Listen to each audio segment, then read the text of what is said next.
So, you're thinking about becoming a freight broker. You've probably seen the videos online, right? The success stories, the big income numbers getting thrown around, and you're thinking, hey, I can do that. And you know what? You might be right. But today, we're going to push all that hype to the side and really look at the psychological blueprint for this job. And yeah, this is the starting line for pretty much everyone. It's the glamour of the result that pulls you in. But what we're going to do here is ask a much more important question. One that, honestly, most people just skip right over. And this right here is the absolute core of it all. Success in freight brokerage has way less to do with how ambitious you are and everything to do with how you're wired, your psychological and emotional makeup. People don't fail because the job's impossible. They fail because they fundamentally misunderstand what this job is actually going to demand from them day in and day out. So let's peel back the label and take a look at what's really going on under the hood. Because that job title, it can be pretty misleading. Okay, check this out. The title freight broker makes it sound like a sales job, doesn't it? Like you're just making calls, closing deals. But the reality? You're a problem coordinator. Your real job is managing constant pressure, coordinating solutions on the fly, and making big decisions with, half the information you wish you had. It's an operations role through and through, not a sales gig. And this right here perfectly sums up the mindset shift you have to make. Look, nobody in this industry throws you a party when a load delivers smoothly. That's just the baseline. That's what's supposed to happen. Your value, your reputation, your entire career is forged in the fire when things go wrong. How you handle a crisis is literally how everyone measures you. All right, let's keep going and see how this pressure builds. Because surviving and eventually thriving is all about understanding and managing the daily grind of this job. Just think about that for a second. Uncertainty isn't some rare storm you have to get through once in a while. No, it's the climate. It's the air you breathe every single day. So if that feeling of not knowing what's going to happen next makes you anxious, this job is going to feel like a constant state of high alert. And hey, these are just a handful of the questions that are constantly swirling around every single load you manage. The key thing to get is that the successful brokers, they don't have a magic wand that makes these questions disappear.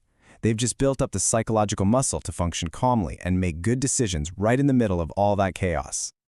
Okay, so let's start building the pressure cooker. On one side, you've got the shipper. Their freight is stuck, something's gone wrong, and they do not care about your excuses. They want solutions, and they want them now. The clock is ticking, loud. Then, on the other side, you've got the carrier. The driver's waiting, getting frustrated. They've got questions about payment, about detention, about what to do next. They're under pressure too, and they're looking right at you for clear answers. And you're stuck right in the middle of it all. And here it is, the emotional gut punch. After all that work, all that coordinating, a problem that was caused by bad weather or a backed-up warehouse can still end up being blamed on you. If you're someone who takes criticism really personally or needs to feel like your hard work is always appreciated, wow, this part of the job will burn you out faster than anything else. This is probably one of the hardest ideas for new brokers to wrap their heads around. You are held 100% responsible for the final outcome, but you don't actually control all the moving parts. You can't control the traffic, the weather, or what happens inside a warehouse 1,000 miles away.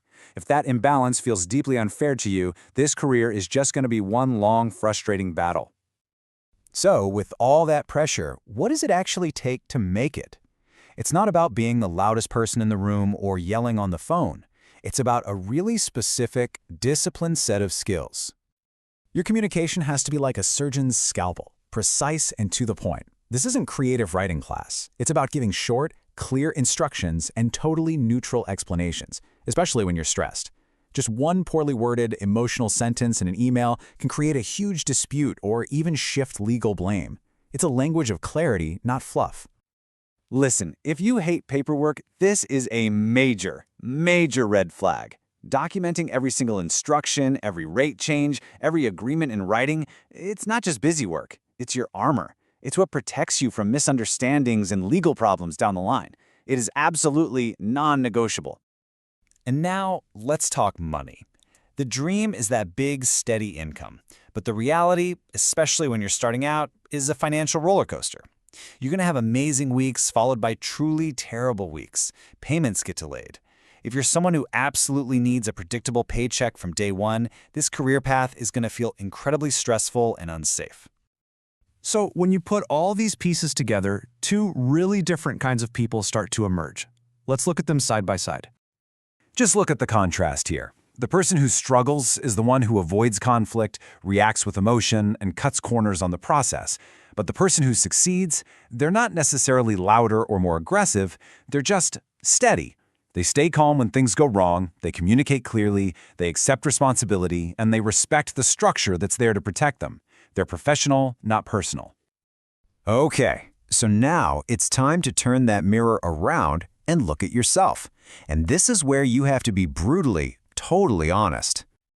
So seriously, ask yourself these things. 1. Can I really handle constant uncertainty without it driving me crazy?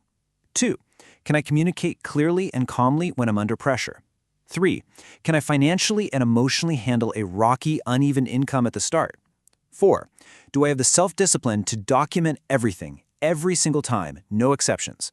And 5. Can I stay cool and professional when someone is blaming me for something that wasn't even my fault?